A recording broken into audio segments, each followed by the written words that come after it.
Hey guys, it's Jonathan, Wrestling Talk in the Shop. We finally made it back to Texas and we missed a couple of days there. We did one day at Disney and we didn't do it for some reason. I don't know why. Maybe because we walked 10 miles that day. And yesterday we were on the road, but we're finally back home, back in the shop. And so we're going to do 2 days of wrestling history in one video, January 30th and January 31st. And we'll start with the 30th. On January 30th in 1991, the Clash of the Champions Dixie Dog fight from Georgia in Gainesville, Georgia, was on the 14th, or the 14th Clash event, and the first ever to be promoted solely by WCW. The main event for the World Heavyweight Champion, WCW World Champion Ric Flair defended against Scott Steiner to a draw. And on this day in 2001, WWE taped a special episode of a SmackDown called SmackDown Extreme at the show held in Columbus, Ohio. The show was themed to be cross-promotion. They were promoting the XFL, in which the main event saw Kurt Angle retain the WWF Championship against The Rock and Triple H in a triple threat match. On this day in 2005, the WWE Royal Rumble took place in California. In the Rumble match, Batista won after a unique ending with Batista and John Cena. They both went out together. That's when Vince McMahon basically ran into the ring and he wanted them to restart the match, and he tore both quads. And you can go back and see it. He's sitting in the ring on his butt there. But I guess, and then he basically made them restart the match, and then Batista ended up winning. Let's see. And on this day in 2011. The WWE Royal Rumble took place at the TD Gardens in Boston, and the Rumble match was the first ever. It was a 40-man Royal Rumble in which Alberto Del Rio won, and he lasted. And the length of the match was 69 minutes, becoming the longest match in WWE. It became the longest match in WWE history by 27 seconds. And on this day in 2019.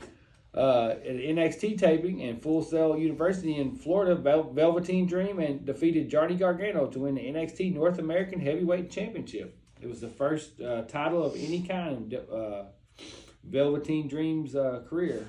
Let's see here. We got to figure out how to get to the 31st here. Okay, now we're going to skip to the 31st. And on this day in 1998, WCW presented a unique event called Boston Brawl. The broadcast not on pay-per-view, but on PPL, pay-per-listen. Oh, that would have been cool. It's like a radio deal. And it took place in Massachusetts. In the main event, Sting beating Hulk Hogan in a steel cage match. And on this day in 1998, ECW Hostile City Showdown took place in the ECW Philadelphia, Pennsylvania arena. There were no title changes on the card. The main event saw a fatal four-way dance tag team match in which Rob Van Dam and Sabu defeated the Gangsters, John something, I can't pronounce his name, and New Jack, and Tommy Dreamer, and the Sandman, and the Dudley Boys, Bubba Ray and Devon.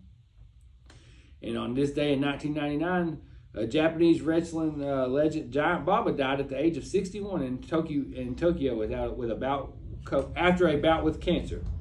And on this day in 2000, on one of the most jaw-dropping moments in Monday Night Raw took place in Pennsylvania at the start of the show. Chris Benoit, Eddie Guerrero, Perry Saturn, and Dean Malenko appeared in the front row as guests of the WWE General Manager Mick Foley. The four superstars had recently been granted their release by WCW, and it marked the single biggest talent change in the Monday Night Wars. The Radicals, as they were soon known as, ran in during a match between New Age Outlaws Billy Gunn and Road Dogg Jesse James, and Al Snow and Steve Blackman. And on this day in 2010, the WWE Royal Rumble took place in Georgia. The match itself was won by Edge, who made a surprise return after 5 months away from injury. The 7-minute and 19-second mark appearance by Edge is the shortest any Rumble winner had spent in the match. Another noteworthy happening on the show was Christian successfully defending the ECW Championship against Ezekiel Jackson. Let's see. On this day in 2015 at the SSE Wembley Arena in London, Kurt Angle made Bobby Lashley tapped to win the TNA World Heavyweight Championship. And on this day in 2016, at an ECW or Impact, excuse me, an Impact Wrestling taping at the in England, Beer Money James Storm and Bobby Roode captured the TNA Tag Team Champions from the Wolves, Eddie Edwards and Davey Richards. In the main event, saw Bobby Lashley defeat Kurt Angle in Angle's last match with TNA after just a short decade with the company. On this day in 2020, on an episode of Friday Night SmackDown from Boyk Center in Tulsa, Oklahoma, Braun Strowman beat Shinsuke Nakamura to win the Intercontinental Champion. And there you have it, guys. Thanks for watching. That's 2 days to January 30th and 31st, Wrestling History. Thanks.